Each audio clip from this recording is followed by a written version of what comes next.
Excellent. All right, so we're gonna start seeing people populating in, and Yeah, it's 9:59, so we have 9:59. So we'll let people get to their seats. plenty of seats up front. Don't everyone triple in at once. Yeah, so they'll slow. We're just chit-chatting right now, getting caught up on some of the blacklist stuff. Obviously, if you're here today, hopefully you have some background on what the blacklist is, what the unavailable list is. And it's been a really hot topic for us, our panel today, and that's why it's kind of something that we've been kind of navigating for the past few months, at a local and national level. And I think today we kind of can give an update on what's been happening, what currently stands today, and what we can kind of expect in the future, but also kind of discuss the background. And we have a investigative journalist here today, Jim Morrison, the Boston Globe. Thank you for joining us, Jim. We appreciate you having us. Thank you.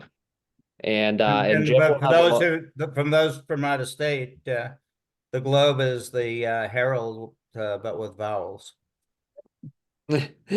And Yeah, I I'm hope you not don't funny. I'm sorry.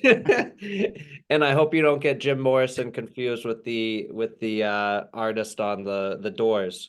Um, we could make a lot of puns with that, but we won't knock down that door quite today. Anyways, back to the main attraction. We're talking about the blacklist. We're talking about the Boston Globe. We're talking about the press that Allcock and Marcus got, Ed's involvement in bringing this blacklist to the forefront, and kind of almost a federal government lawsuit, Allcock and Marcus versus United States of America. We'll talk about that today.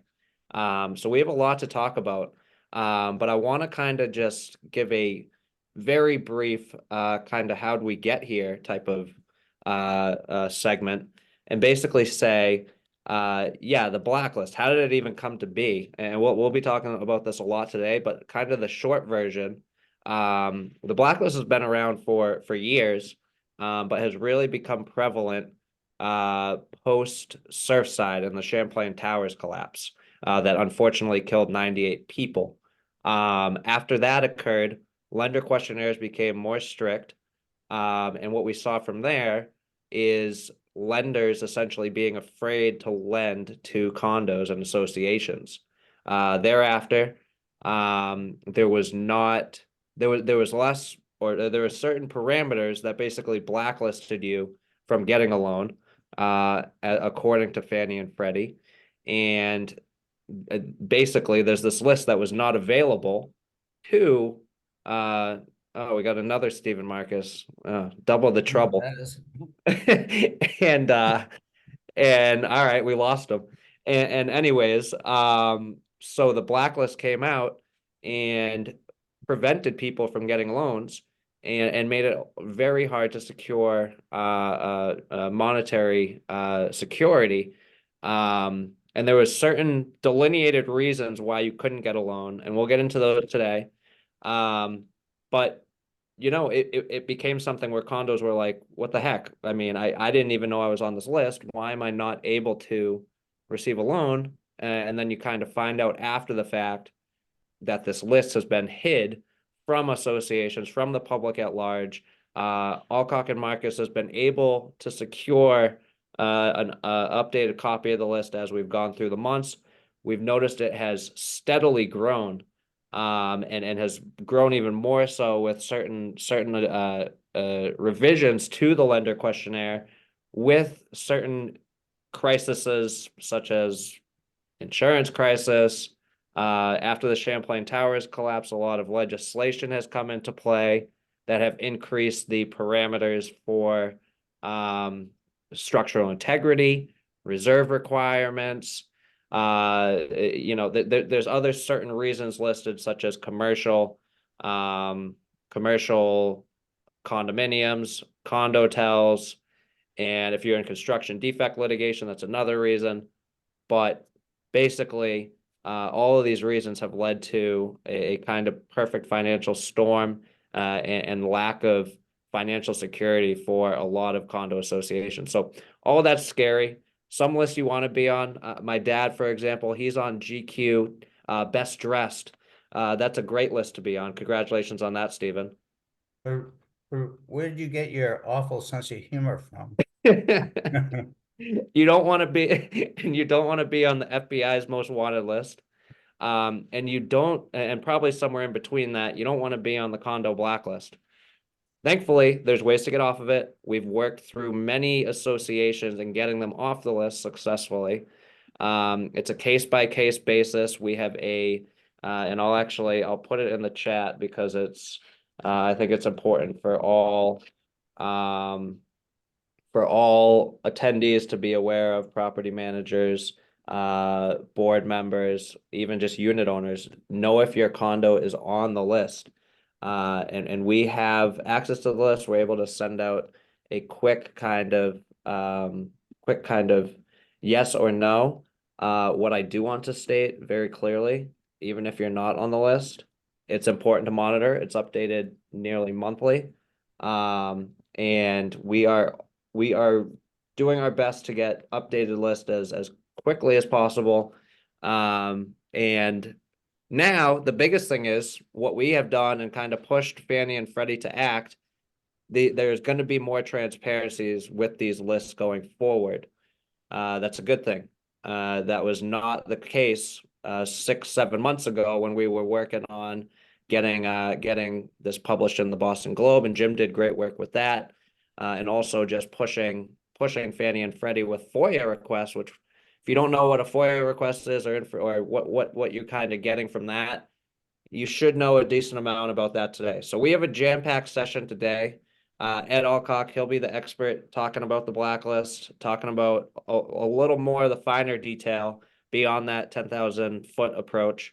Jim will be discussing his interest in the list, why it's important to raise awareness about the list, and kind of the articles that he got going. So let me get the slideshow set up. Yeah, I'm going to make one more point about what Jim did, because he spent months on this, and he can tell his own story, but I think some lenders told him, oh, there is no list, so I can't give it to you. But his article appeared in November. In December, like 30 days later, Fannie Mae and Freddie Mac both announced that the list was now going to be made more public so associations could figure out whether they were on it. The problem with the list before is, well, you're on the list. Well, why? Well, we can't tell you. Well, what do we do to get off of it? We don't know. Don't call us. But what precipitated Fannie and Freddie Mac changing their regulations and providing transparency, we owe a world of gratitude to Jim Morrison.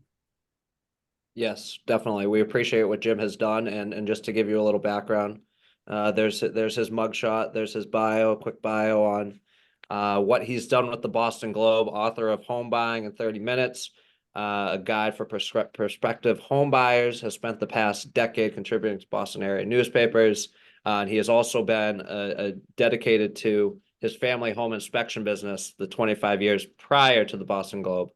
So thank you, Jim, for joining us. Anything you want to just add on to start us off? No, that's great, and thanks for having me. Yeah, absolutely. Happy to have you. And then Ed Allcock, the managing partner of Allcock Marcus, a full service law firm with offices in Massachusetts, Rhode Island, New Hampshire, Florida, and Maine.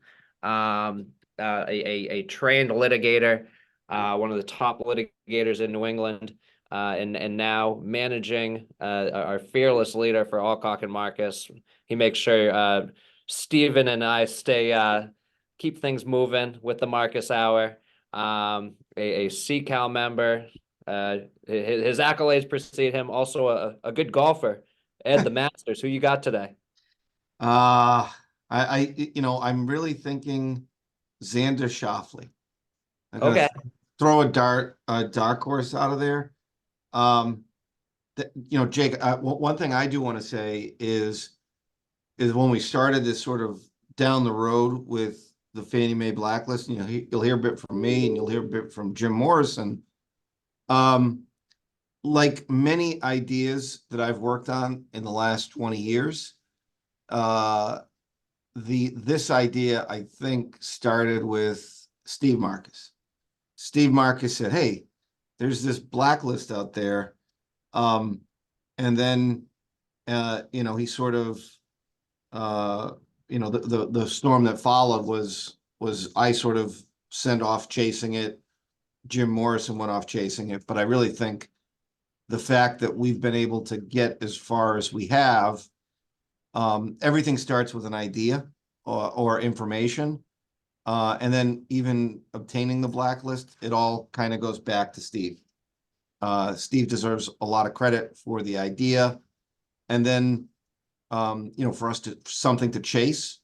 And then the idea of just providing people across the country with information that the federal government refuses to provide. That's one of the things we've done since we've been able to get at the list is, I get emails from people in Colorado, Nebraska, Indiana, and we're able to give them information to hopefully, help them understand why they're on the list and what they need to do to get off it. And we're going to continue to provide that service even after the government catches up and has the ability to do it. I think the government said they were planning on being in a position to do it in February, but I think they've since said they can't get it up and running until September. So we're going to continue to do that. Ed, your comments are too kind, but I never blush, so I'm not blushing now. Looks like you're blushing. But maybe I am. But thank you, and Ed, you want to lead it into the main event? Sure. And Jim and how he got involved in all this and what his journey has been. Absolutely, Jim. We'd love our audience to hear from you as to how.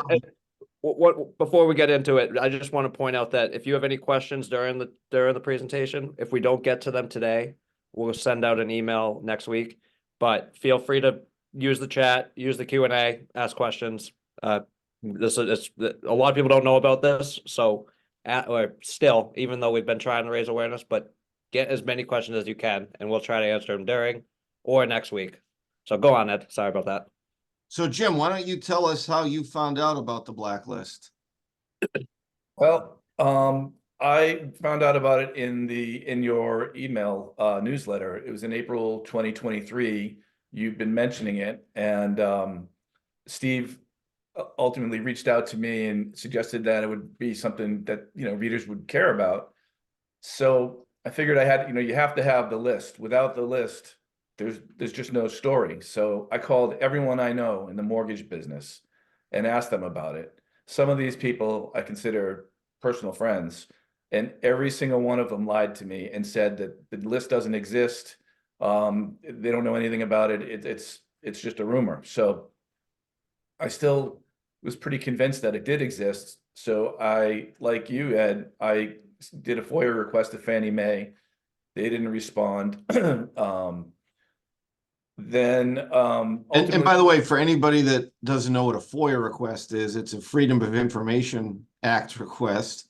It's interesting that you didn't get a response from Fannie Mae because I did. The response I got from Fannie Mae was that we're not a governmental entity, we're a governmental sponsored entity, and we're not subject to the Freedom of Information Act. So I then sent a Freedom of Information Act to FHFA, which is the conservator for Fannie and Freddie, and their response was, well, we don't have any list. So it was kind of funny that the ones that had the list said, well, we're not subject to it, the conservator for these two entities said, well, we don't have any list. But go ahead, Jim. Well, they did the same thing to me. They said, if you want something from Fannie Mae, you should just ask Fannie Mae. We don't have that list. Yep. Fannie Mae stonewalled this, and ultimately they did tell my colleague Larry Edelman that it's up to the lenders to tell people who's on the list. But the lenders have signed a non-disclosure agreement saying they can't talk about it. So it's clearly, there's a little subterfuge there, which is, kind of irks me. It kind of makes me dig a little deeper, a little harder. Anyway, fast forward to about Father's Day morning, I remember waking up and checking my phone, and there was an email there from Stephen with a very large attachment. And you guys had, however you did it, got a copy of the list and then finally shared it with me. And that's when we had a story. So, and it's important to point out too, like you alluded to, this list, serves a purpose. There are properties that Fannie Mae should not be underwriting loans for, right? There's just too much risk. That's not what they're in the business of doing. If there's an enormous amount of the condominium development is some commercial enterprise, and if that business failed, then they'd have a hard time getting condo fees and keeping up the basement, the maintenance. So it makes sense that some of these buildings are on the list. What's weird is why it was secret, and we still don't really know that. But that point may be moot by the third quarter when they start making it more public. So anyway, from that point, I started, once I had the developments that were on the list, I started looking up owners and people who are on the HOA to try to find out if they know why they're on the list. It was hard to find people, and a lot of them didn't want to talk to me, but of the buildings that were on the list, some of them knew, but most of them didn't know they were on the list. So then, like I said, Larry Edelman spoke to Fannie Mae. They answered some of our questions, and we were able to publish that story, which was great. The numbers that I compiled here, since Surfside, this list has been growing pretty fast. In May of 2023, there were 1,770 developments on it. As of March 15th this year, there are 2,840.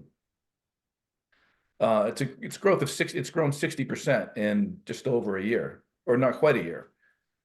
What else did I say? 40 of these developments are in Massachusetts. There's a lot more in Florida and other states. But a total of 510,470 condominium units and counting that can't be purchased in the US by somebody using a government-backed mortgage. And that's important too, because that primarily impacts lower income people. And there's just and some of these buildings are, believe they're on there erroneously. It's a result of whoever fills out the lender questionnaire and sends it back. And if somebody, answers something erroneously or misinterprets something, once you're on the list for the wrong reason and in secret.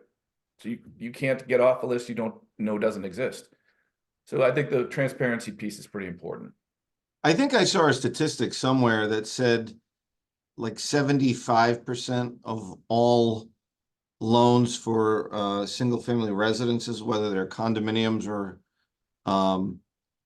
non-condominium residences, are backed by or underwritten with Fannie or Freddie. So it's a pretty huge I had heard 70%, but whether it's 70 or 75%, it's a lot. And if you add FHA into it, I think it might go into the 90s.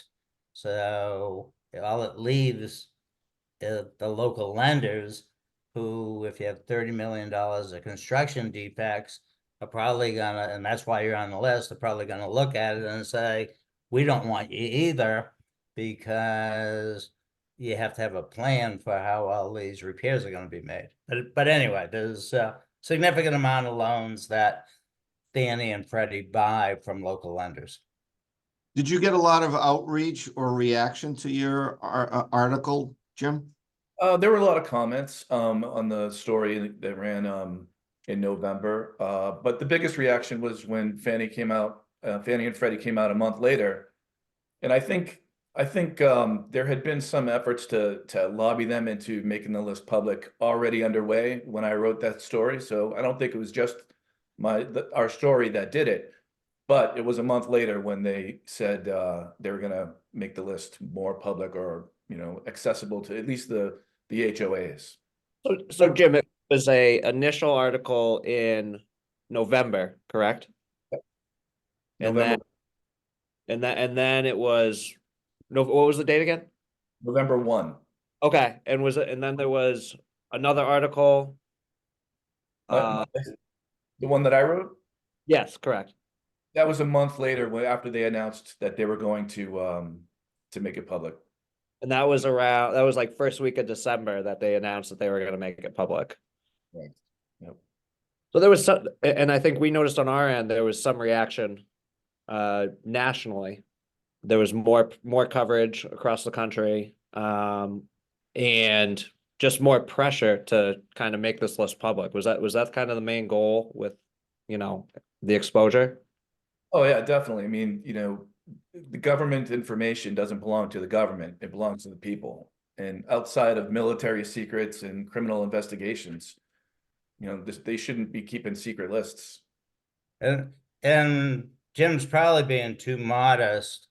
Um, uh, while we all think that this story should have gone also through the New York Times and the LA Times and the Washington Post, the Miami Herald did pick up on Jim's story, and the Florida Sun Sentinel also picked up on the story, which was great because so many associations are in Florida. But I think Jim and I, at least, were a little disappointed that people didn't look at Jim's story or Jim and Edelman's story and say, this is insane. How can government or quasi-government be operating in this manner? You gave, let's assume you gave a loan to somebody, and I go into this last bastion of affordable housing, but you gave a loan to somebody 10 years ago, or let's say 5 years ago. Okay, now you decide, oh, Surfside collapses, it's tragic. 98 people are killed. The settlement is $1.2 billion, and Fannie and Freddie, rightfully so, tighten the vice a little bit and say we're going to be tougher. And then the weather god sent out wildfires and hurricanes. New York or New Jersey had an earthquake last week. The only thing we didn't see were locusts and slaying of the firstborn. But think of that person in that condominium. Now multiply that times the 570,000 condominium units that are affected, that are on this list. More likely than not, if 70 or 75% of those people got their loans from Fannie and Freddie, what they're basically saying to those people is, drop dead. We gave you a loan, but Surfside hadn't collapsed then, so we really weren't paying much attention. That buildings were getting older. And how do those 70% of those 570,000 people now sell their homes? You have an answer for that, Jim? Or refinance. Or refinance. Yeah, that's it's a big issue. I mean, they have to do is, a couple of buildings I talked to their HOAs, and they said deals were falling through left and right, and they just couldn't. Anyone who had a government-backed mortgage just can't buy in that building. For me to beat the point to death, which I always do, it seems that Fannie Mae and Freddie Mac, and I think the culprit is the Federal Housing Finance Agency, which has been conservator of Fannie and Freddie since 2008. And FDIC was only involved from like 1991 to 1994. There's no good reason why the FHFA is still conservator, since Fannie and Freddie now make money. But how can FHA allow 570,000 current homeowners if 70% have government sponsored entity backing from Fannie Mae or Freddie Mac? Those people can't sell. Is it too bad? Oh, we got stricter when we gave you a loan. We really shouldn't have. We now realize that when buildings get old, they're like people, they die or start falling apart. Okay, I'm off my soapbox. No, well, I'm gonna get on your soapbox for a second, because the one thing when I think about this blacklist, and it kind of bothers me, And I'm gonna be taking my blood pressure while you're doing this. it really bothers me to think that the federal government is secretly telling private lending institutions not to loan to certain individuals.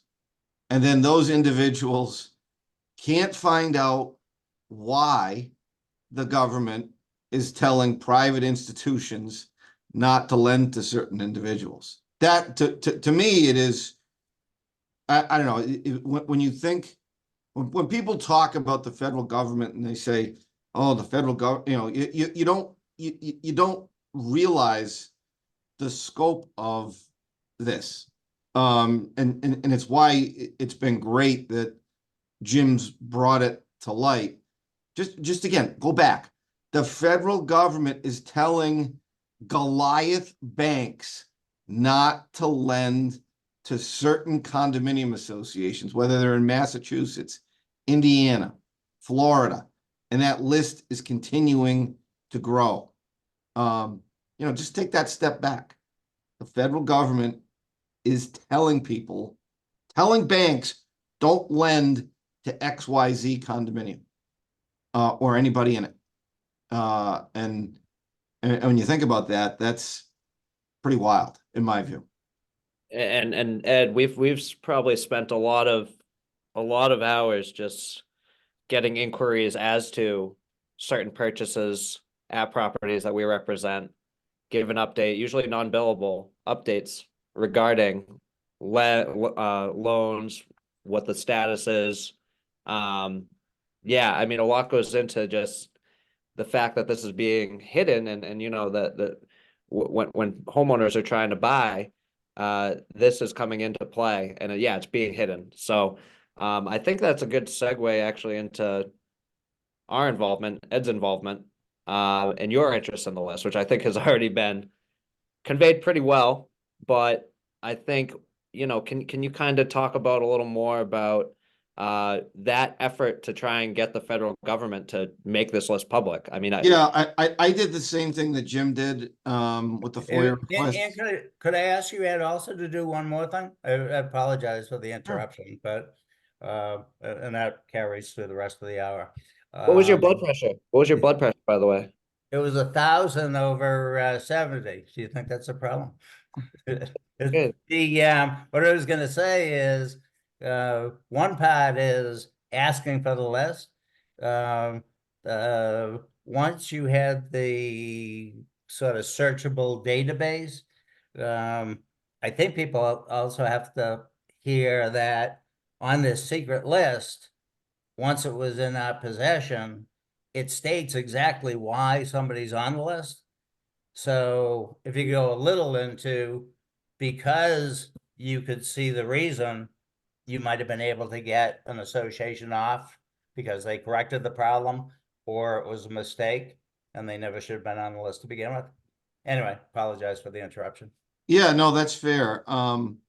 Like as Jake said, the idea was to try to get as much information about it. We tried FOIA.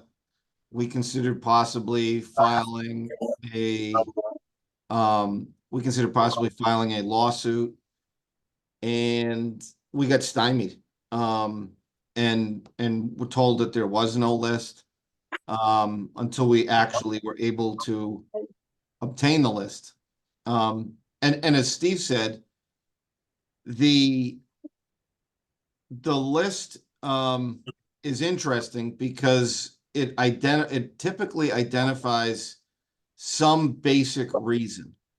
Now, I don't know who in the federal government is analyzing lender questionnaires to determine whether or not it should go on the list and what that specific reason is.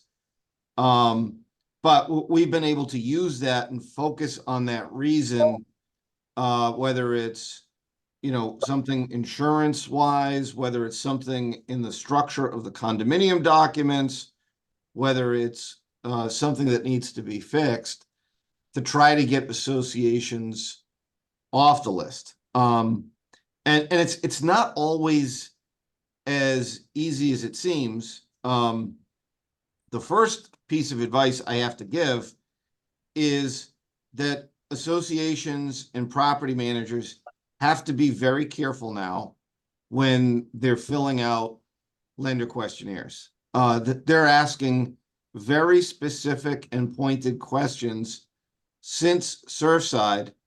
And what I found is that there are some property managers that are, downloading for ease of reference on, the whole lender questionnaire thing. They're downloading engineering reports, for example, directly into a database that a lender can go on and see. And the difficulty with that is sometimes when an association gets an initial investigative engineering report,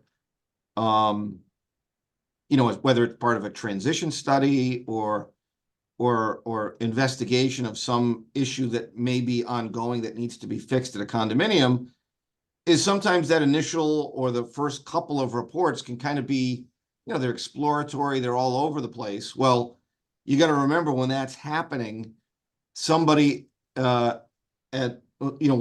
a lender sees it, somebody in underwriting is making an interpretation of the 40-page engineering report, and then somebody at the federal government is looking at it as well, and then saying, all right, well, there's 14 or 15 things wrong with this condominium, possibly. So you're on the list until all 14 or 15 things get fixed. So, what I say is, I think it's very important when lender questionnaires are filled out nowadays, to have, take some care in doing it, take some care in what is being asked to be disclosed, and maybe have, an attorney review of it so that your association doesn't inadvertently wind up on the blacklist. And it's not just structural issues, but even Can I, get,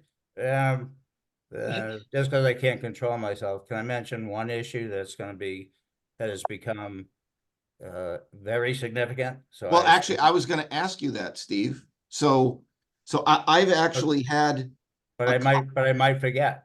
I've actually had a couple of property managers ask me, for example, about the insurance per unit deductible rule, which is like some sort of like 5% rule.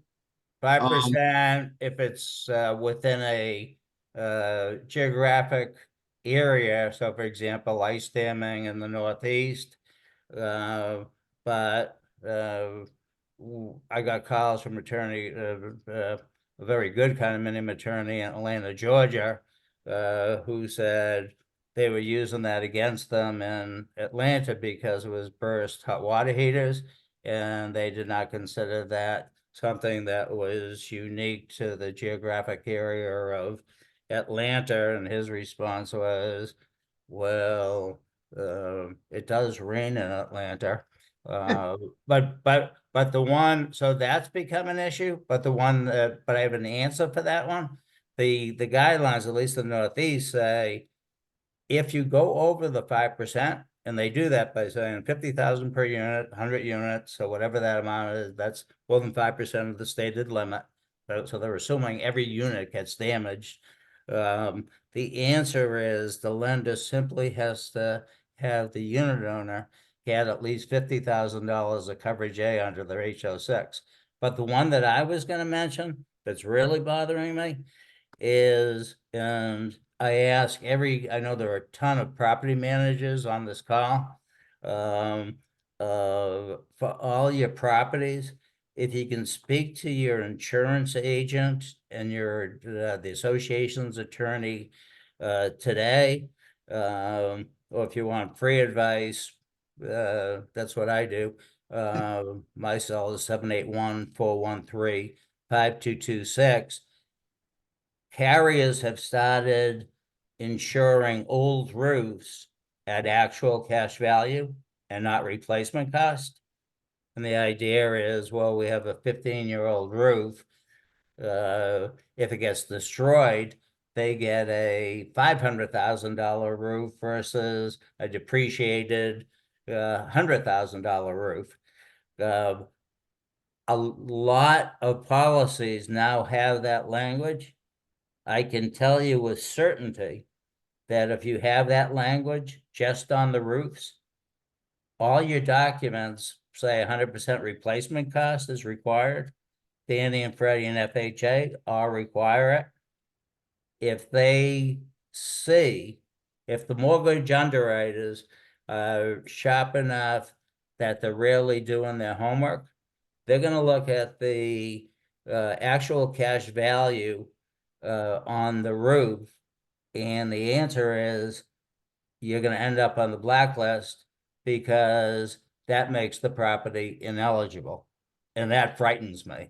So please, managers, talk to your condominium insurance agents and attorneys today, and make sure that you're not in violation, because the underwriters are catching up that they have to learn this. So people at Bank of America and Wells Fargo, and my concern is that the number next month or 3 months from now is going to be 10,000 units on 10,000 associations on the list. And that's the end of my second rant. So And it's not actually. I see Jake's got the form up now. But before he mentions that, I want to say it's not as easy as you think to get off the list. I'll give a example. I represented an association that found they were on the list. Part of it was based on, I think, their reading of some prior engineering reports that had got uploaded that had suggested there might be an issue with a couple of columns and beams. So the concern was, oh, structural, it might collapse. And further investigation turned out that the elements that were sort of being impacted were the sarcophagus, if you will. The beam in one case was encased in concrete, and the other column was encased in steel. And there was some water that came into the building. It wept through the brick, and it had rusted some of the steel and spalled away some of the concrete. But these were just the encasements. The beam, the structural beam and the structural column were completely intact. And we got another engineer to say it's fine, it's not a structural issue, it's just a little spalling of the encasement, the encapsulament, which is a protective layer around the structural elements. And the response we got back was, but you got to stop the water. So the difficulty, it's a perfect example of sometimes the difficulty in the original engineering report that was submitted. There was a concern, oh, this is structural. So that picked it up. And then when we said, no, it's not structural, they're like, yeah, okay, that's great, but it could be structural.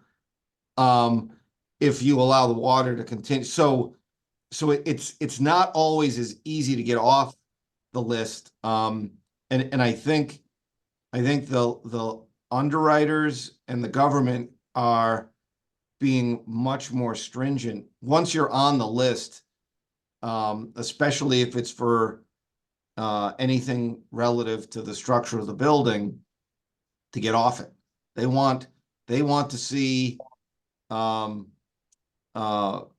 water intrusion, if possible. Yeah. So Jake, why don't you show us the questionnaire a little bit? yeah, so the questionnaire, and I think Ed, you would agree, this is how you end up on the list. This is the starting point. This is point A, or point 0, basically, because this is when you're filling it out before it's submitted. As Ed and Stephen kind of both kind of hinted towards, is that you want to get your team of professionals in. It's not just bringing it. An attorney is a good starting point, but we're not going to be able to do everything. We might not know the insurance portions. We can't do reserve studies. We aren't engineers. So it's important to bring in the right people. In Florida, for example, structural integrity and reserve requirements are going to be required by the end of this year. That's statutory. That's required. There's no, I mean, people are pushing back, but that's going into law. That's not the case in Massachusetts, but in Boston, there is certain facade requirements. So you have to abide by those. You have to comply with those. Yeah, that's every 5 years. And the latest update on reserves, on the inspections, is New Jersey just passed something similar to Florida. And it's probably going to be every state or jurisdiction. It's just a matter of time, as far as structural integrity, facade inspections, making sure you have all that in place, but also just get an insurance person in. That is that's a huge crisis now. That's not going away anytime soon. Make sure you bring someone in, get the proper insurance. And there's other things that you can do, but Hey, Jake, can you scroll down to the insurance part? yeah, so this is the condo questionnaire you're gonna see. This is what you should fill out with professional help. Page 1 is basic information. Page 2 is project completion and if it's a newly converted property. Then it gets into some of the financial information, ownership information. Let's see. Talks about the type, and then page 5 is insurance. Is this what you're looking for, Stephen? Yeah, they're okay, now it's almost as big as this room. They used to have a comment there that said the answer ask agent is not acceptable. So our response to that was Not enter contact agent, right there. what? It says do not enter contact agent. Okay, that's what I was looking for. So our advice, Enter that. us being who we are, or maybe a little not so more, was would tell all the property managers when they sent that to us for review after they did their first try at it, was don't answer any of the insurance questions, right? Contact agent. I said, but it says that we can't. It says there's nothing that says you have to fill out this form. So you go to questions such as, is your condominium insured for 100% of the replacement cost? Unless you've done an appraisal, an insurance replacement cost appraisal of the building, nobody knows if the stated limits of the policy are enough to rebuild that building if it went down. And we don't want volunteer board members who have a tough enough job, or property managers, condominium managers who just put a ton of work into managing the property and the owners. They're not insurance experts, and it's not fair for the government or government-sponsored entities to be asking associations and managers to give answers to very complicated insurance questions. And something I want to point out, so that's insurance is obviously a huge concept and issue right now. There's a crisis everywhere. I mean, it's in Florida predominantly, but it's a big thing and a big issue. But another thing that I just want to point out, the backdrop of this, as you can see, the addendum added December 2021. Technically, it became law this was the temporary version. Permanent version became updated as of September of this past year, so September 2023. And I want to show you, and Ed had mentioned, yeah, you need to look at more than just structural integrity, but the last 3 pages. So to put this into perspective, the backdrop, June 2021 was the Champlain Towers collapse. This addendum came in December 2021. This became, and that was temporary, and then it became permanent in September 2023. So that's kind of the backdrop. If you look at page, so this is an 8-page condo questionnaire. If you look at page 6, building safety, soundness, structural integrity, and habitability. Again, second page on that. A third page on that. So 3 pages on building structural integrity and habitability. All as a result of, or basically right after the Champlain Towers collapse. It gets into special assessments, it gets into outstanding violations of requirements, zoning code. Just something to keep in mind. I mean, there's so many factors involved and different parameters for being on the list, which I'll show you in this. How do I get blacklisted? But something to just really, that's not going away, is structural integrity and making sure you're compliant with all of that. So I don't want to take away anymore, but make sure you get the professional help before filling out these questionnaires. Yeah, so I saw a question in the chat, which was, well, so do we still write in contact agent? I think the answer is probably not, but I think that you should. Oh, my answer is Contact. yes, but put it in bold. Go ahead.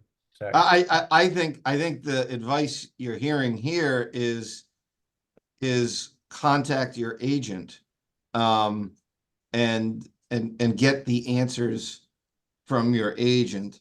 And even though it says do not write contact agent, they are looking for you to add the agent's contact information. So, they may follow up with them as well.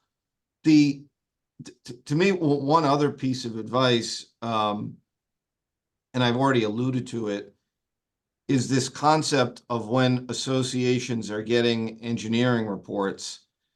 I think part of the difficulty, and we've all been there, is when we see these engineering reports, they take a while to develop.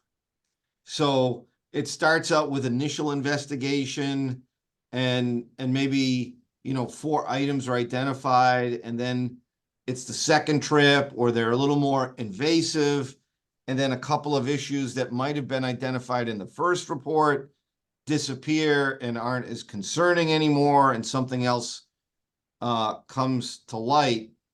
My concern with that is if, and one way I would say around that is if the association engages a lawyer to have the reports delivered to the lawyer at the outset as attorney-client communication, because it's an ongoing developing thing. And then ultimately, when it's time to produce a report, whether it's to another side in litigation or to a bank or the federal government, it's in final form.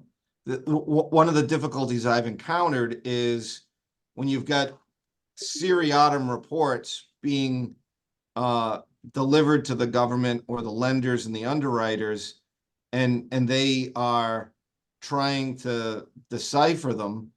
I think they're going to be overly cautious.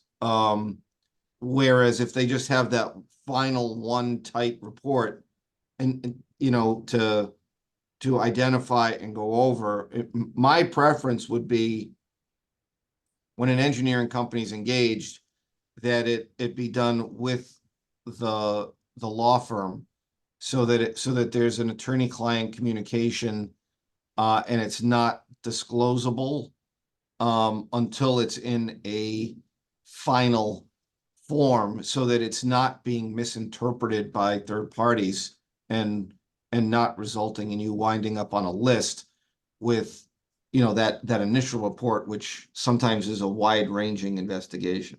So since the report eventually is probably going to be something that a judge is going to order to, or arbitrator is going to order to be disclosed, one idea that attorneys and engineers should think about is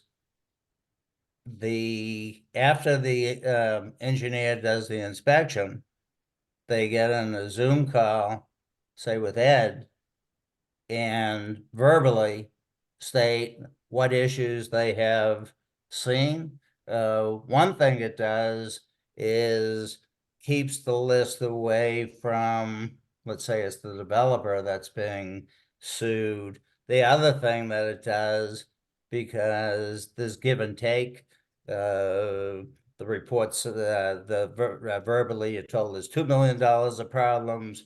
Somehow you look at one problem and say, well, gee, we saved 500,000 here. The developer came up with some way that the engineer agrees would work.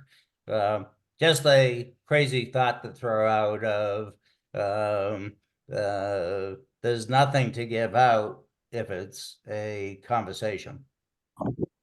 So I wanted to, as we get to the last 10 minutes of it, Jim, now right now, so just to lay out kind of, as we've kind of tried to get this on a global scale and more awareness and transparency with these lists.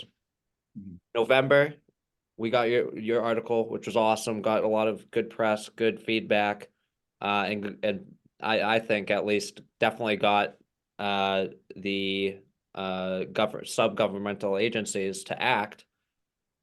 They said they'd act by February and be more transparent. We now don't think until September. Where do you see now, as far as coverage and getting more awareness and pushing them further on this list, where do you see kind of the media getting more involved and kind of pushing this subject? I mean, it did surprise me. It's a hard problem, because this is a problem that everybody should care about, but most people don't, because they don't understand, because it's all secret. There's only, I think the grand total of people who really understand the mortgage process is in the single digits. I mean, it's too much for people to sort of grapple with. But I think it's absurd that you know, more TV coverage hasn't happened. I don't know why, you know, not involving me, but just involving this list. I think it's a great national story, and it is a national story. And like we said, there are millions of people, you know, conservatively estimating millions of people impacted by this. And you know, I think it's going to be cases like the one we found in Boston, where the building, when they got the questionnaire, the condo board, somebody, the president or whatever, filled out the questionnaire, and it said, when was the last time, you know, the building was inspected by a licensed architect or some other building inspector? So they went to the latest home inspection report for that building, and it identified some efflorescence on the foundation and a crack. And so the inspector said, well, you know, in his report said, well, you should keep an eye on that. You know, you know, the context is it's a building that's more than 100 years old in an old part of the city. where you can't find a foundation that hasn't leaked a little at some point or cracked, right? It's a very normal thing. He said, just keep an eye on it. Well, this condo board president included that with the questionnaire, and that's how they got on the list. And now they can't get off the list. Or I think actually they might even be working with Allcock Marcus to get off, but it's those kinds of things where they're on the list inappropriately and unable to sell units, or it makes it very difficult to sell units. That's the kind of story I think that would make a bigger impact. And I Hey, should say- Jim, in response to your story, did I see something that, in addition to making the list more transparent, the federal government was gonna open up some sort of office of appeal, like so that there's like a direct communication with someone at the federal government officially, rather than the way they're having us do it now, which is to sort of go back, the circuitous route with lending and underwriting. I have not heard that. It could be true, but I did not hear that. And I had, in the release that Fannie and Freddie gave, and Freddie, in fairness to Freddie, did make the list more accessible on February 26th as promised. Fannie Mae has not, and it's talking about the third quarter, so I figured, well, surely they're talking about the third quarter of the fiscal year, which was February 26th. Apparently they're talking about the third quarter of the calendar year, but we're gonna have to wait and see.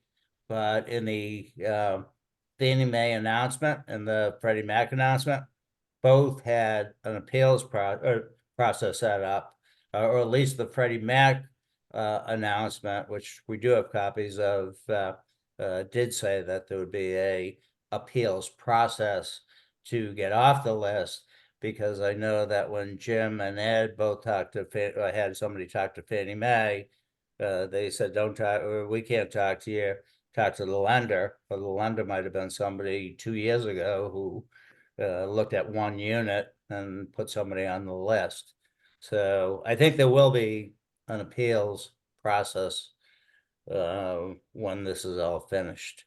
Did Yeah. we also hear a rumor that Fannie is looking at increasing their reserve contribution under their guidelines to like, You did a long time ago, and I did more recently.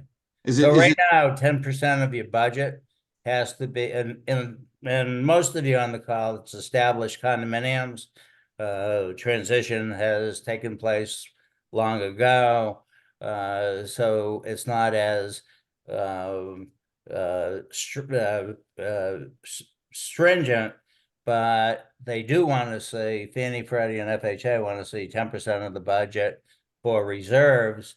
But there's talk that Ed heard a long time ago, and I heard more recently, that could be increased to 25% of the budget. So look at what your insurance premiums are expected to be. Look at the possibility of 25% versus 10%. I know that as volunteer board members, you don't want to go in front of a annual meeting of owners and tell them that their fees are tripling. And then if they do, maybe this is a comment to Jim, if the fees triple, then what happens? Because people can't afford to live where they own, and they can't get Fannie or Freddie to give them loans. I'm not sure what happens. Is it like a house of cards and it just collapses? It's anybody's guess. Right? Yeah. Good. Jim? So the answer is yes. I know it was a loaded question, but I'm saying, taken to its logical conclusion, this could be even, there's still even more of a potential disaster that we haven't even seen yet. I just don't, I'm not Nostradamus, not even Kreskin, but I have no idea what the future holds.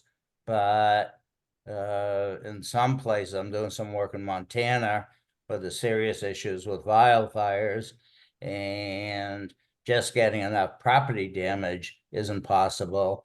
There are some serious problems out there, and hopefully Ed and Jake can be ahead of the game in terms of advising associations of his what to do and not to do to avoid a adverse impact. So, yeah, Go ahead, and Jim, or Jake, go ahead. so yeah, I think that's a good point. I mean, and I think it just ties all back to how do I get off the blacklist? How do I not get on the blacklist to begin with? Remember, this is information that you provided. This is the questionnaire that you filled out. In order to get from point 0 to not ending up on the list or getting off the list or making sure you don't get on it initially, is having conversations with the attorneys, having conversations with your property managers. But it's even more important to bring in insurance professionals, engineers, architects. Ed had mentioned, yeah, I mean, efflorescence and cracking results in being on the list. I mean, that's probably every every condo in, at least in Florida, that's near the water. And that's a lot of condos near the water. That's and same with, I mean, same with Atlantic coast of Massachusetts and New Hampshire, Rhode Island. Or Maine, I should say. If they're on the water, there's a likely chance that they're going to have some type of issue. And Florida it comprises 34% of the list. That's no coincidence. Carolina, I think, is third on the list. The New England states are lucky right now. It's not too high, comparatively, but it's still it's not a list you want to end up on. And whether you're inland or close to the water, you got to have these conversations. I did just want to point out interim measures that people do take using private lenders, local saving banks, credit unions. That is an option. If you guys want to talk a little bit about that, but I mean, that's a Band-Aid compared to the bigger kind of picture. And that's making sure. I mean, lenders are afraid after Surfside. There's no doubt about that, and that's why this has become such a prevalent issue. But yeah, I mean, it's a case by case thing. We receive an inquiry, you're on the list. Let's figure out why you're on the list. Let's figure out how you get off. If you're not on the list, that doesn't mean you're in the clear either. As all of us have mentioned, this is growing by the day. And we want to make sure that it basically like a thermometer check or temperature check on your association, financials, insurance, reserves, structural integrity. You want to do this all just generally as even just prophylactic measures to avoid issues in the future, even if you're not on the list. There's another thing that's going to sound a little so we talked about Florida, New Jersey as having mandatory inspections. If you're the manager or the volunteer board of a condominium, and let's say that it's on the waterfront in Boston, but it could be anywhere. Prudence probably says, legislation or not, you should be getting structural inspections and facade inspections and mechanical inspections of your buildings periodically in any event. And if you run into a $5 million issue, there are banks in Massachusetts, for example. So Shore Bank will give 30-year loans. And if you can get ahead of the game, make the repairs that are needed. The problem, the reason for doing that is, I think they're wrong, but Fannie and Freddie say if you have $5 million of defects, they won't lend again until all the work is complete. A local lender may likely step in and say, if we know where the money's going to and it's to fix the issues that Fannie and Freddie have problems with, we don't see the risk. So I think on certain issues, the local lenders might be an interim step before the loans can be sold to Fannie Mae and Freddie. Well, to me, one of my last points is, and I want to echo Jim's point, is I don't know how this hasn't gotten more national coverage, why this isn't on CNN. It kind of saddens me. I always have been a proponent of free market and capitalism, but to realize that we have a federal government telling private lending institutions not to loan to condominium associations or somebody that lives in a condominium association based on a secret list compiled based upon answers given by that association on a lender questionnaire, to me is mind-blowing. But we get beat up every day and take victory laps every once in a while. On this one, with all the bad that we've discussed, there is a victory lap. Until Jim's story was in the Globe in November, Fannie and Freddie, well, one, his friends were lying to him, the lender friends who said that what list, but because of that reporting, Fannie and Freddie have now said at different time frames, but already for Freddie and next quarter for Fannie Mae, that there's going to be more transparency. I'll also mention something that I learned like an hour ago. Jim's story was superb,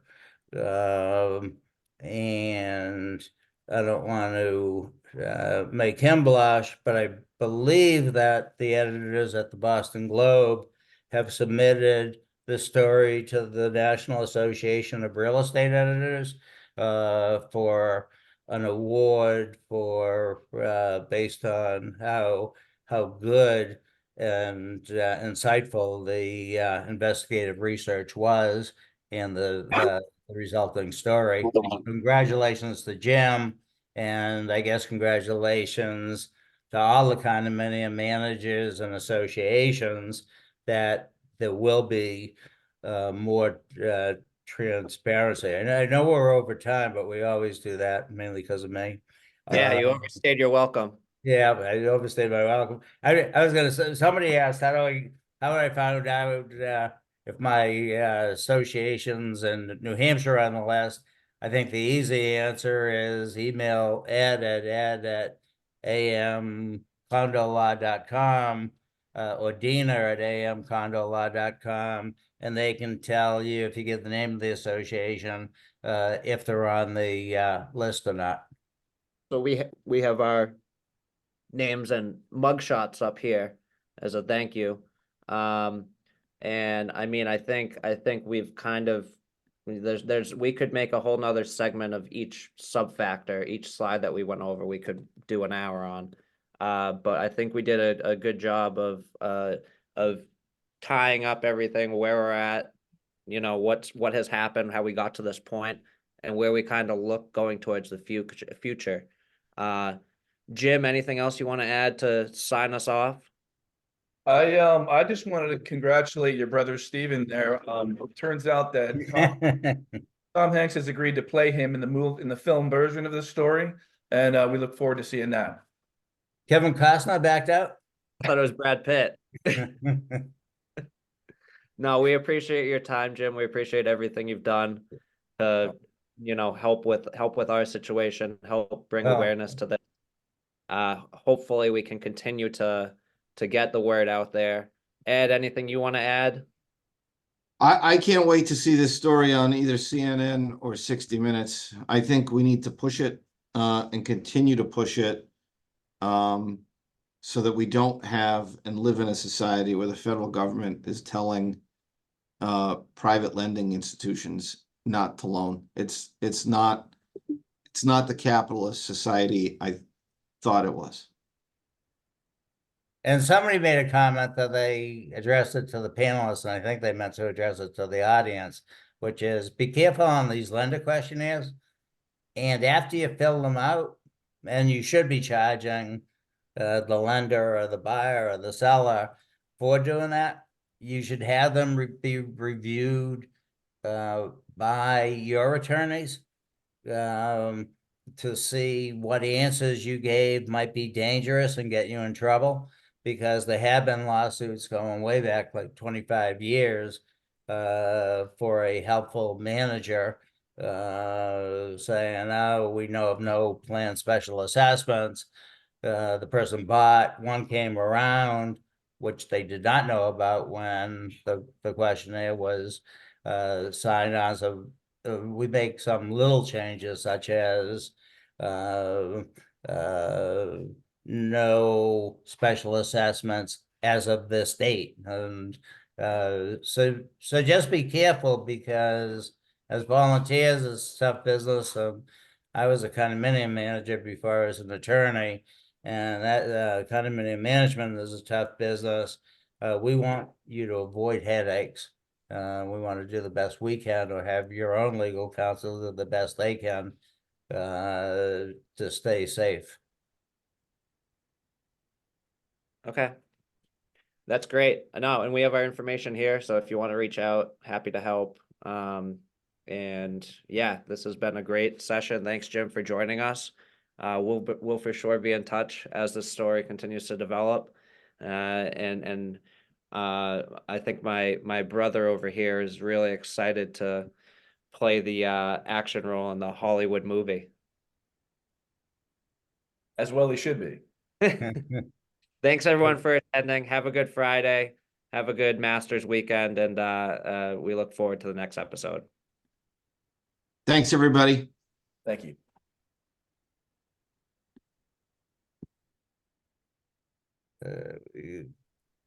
People are logging off. 21.